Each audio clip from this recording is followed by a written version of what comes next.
So here we have one of the IMAX B6 chargers, or well, this is probably a clone.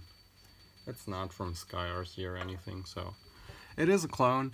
Anyways, it does have a relatively weird issue. I mean, the circuit's pretty weird as well. It's well, definitely pretty tricky circuit that only works due to a lot of, well, software ingenuity behind that, but we'll not get all too detailed to that now. I just want to show you real quick what it does and how I will attempt to fix it. I just don't have any kind of replacement part now, but essentially I have hooked up an LED stripe here to the output. I could do it with a battery as well, it doesn't really matter.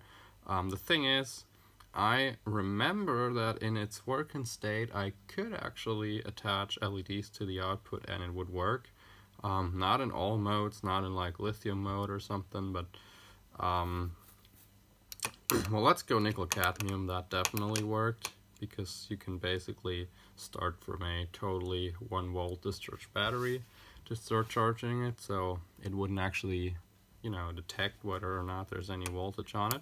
However, it would detect if there is anything connected, so it would use these shunt resistors that we have back here to see when it pulses in some voltage whether or not anything is actually going to happen at all. So the way it does this is by using its little boost circuit, which essentially now would also work as a buck circuit. It's relatively clever the way they did this, so that they only use one choke here to basically lower and you know, boost the voltage.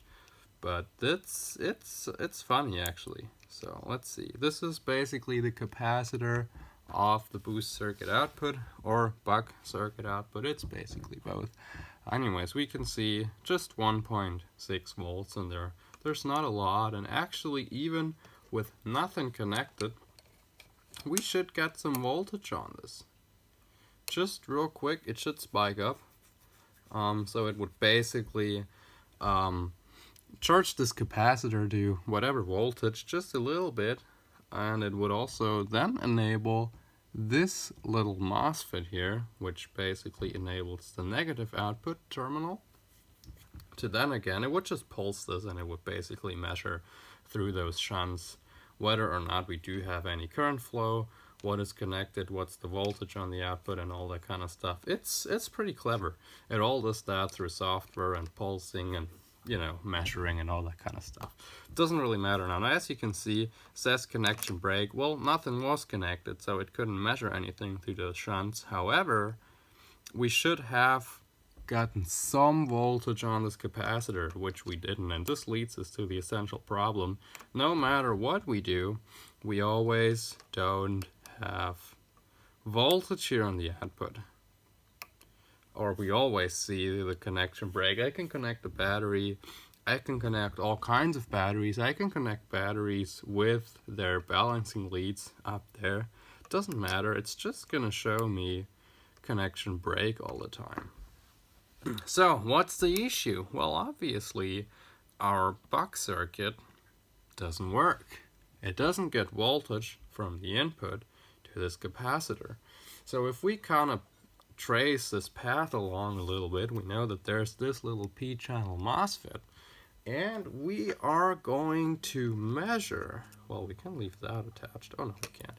We're going to measure the gate voltage of that little P-channel MOSFET first of all. So let's do this. So we know, and I remember normally if we have LEDs connected to the background, and not to the background, to the output obviously, we could very well see how it's kind of pulsing in order to detect what exactly is connected to the output. It's not doing that now as the circuit doesn't work. But we should see, well, I don't know if we have actually seen it now.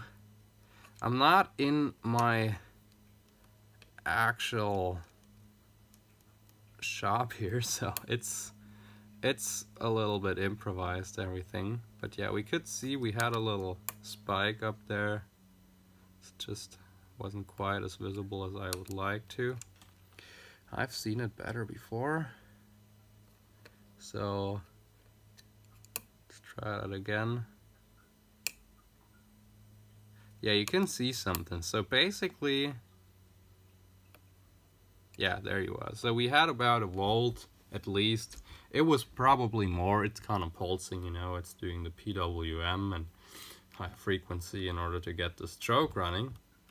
So this MOSFET, this is a logic level one. It is a P-channel NCE 4435. Should definitely start doing things at like, well, even 1 volt of gate voltage, negative gate voltage. Obviously it's a PNP. It should start doing things, however, it's not. So what we're gonna do, just to kind of see what's going on here, well, it basically pitches this this trace and this one together. So we are just gonna do that by hand now, real quick. As you can see, our LEDs are kind of starting to doing a little bit, but that's normal. There's some resistor somewhere back here that basically puts this capacitor's voltage to the output now. So this capacitor, it gets charged through this diode now, through, well, essentially our little jumper here, where we're just bridging drain and source from the MOSFET.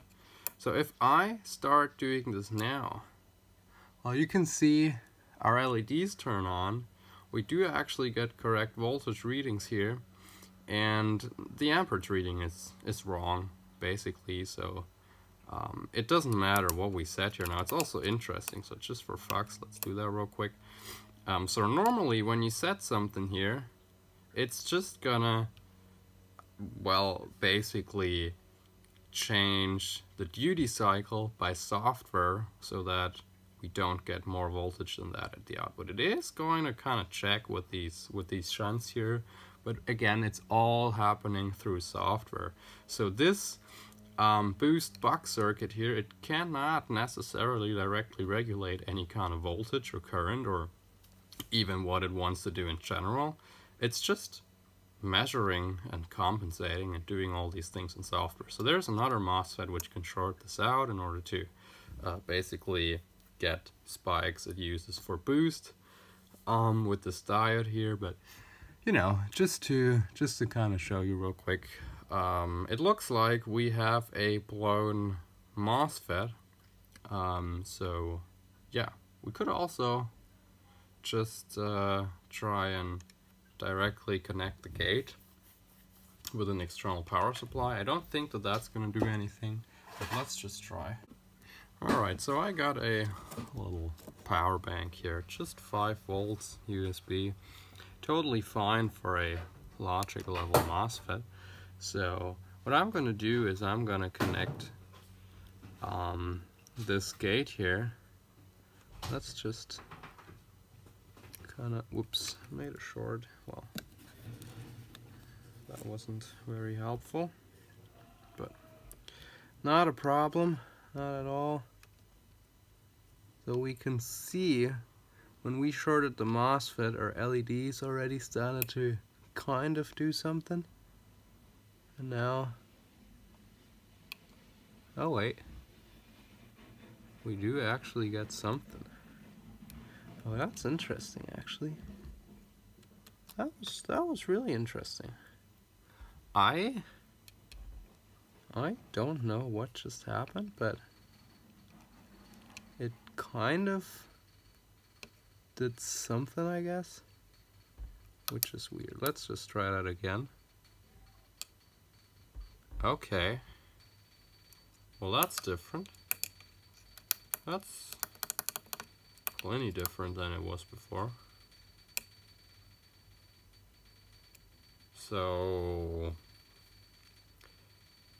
I don't really understand. Are we getting boost here? Let's measure that, actually. That's surprising in some way.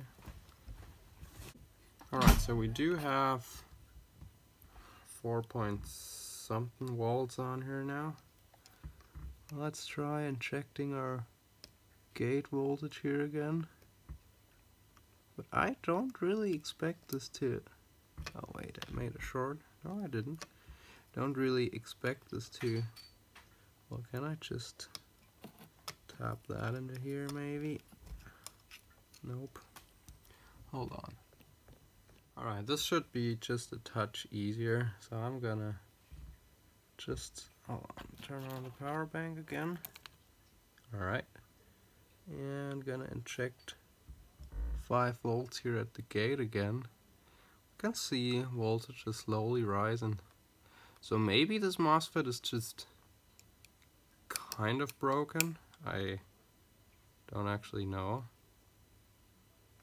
It's weird because, well, this is 5 volts. This should be plenty. According to the datasheet, it should be fully on at like 3, which is... We're way past that. Hold on, let's try and not connect anything to the output. Just see what it does. Okay, we are getting some drop here, but that's normal. There's also this other MOSFET here at the output that also discharges to one of these resistors too. I don't know what it exactly does, but probably measures something in order to figure the voltage here.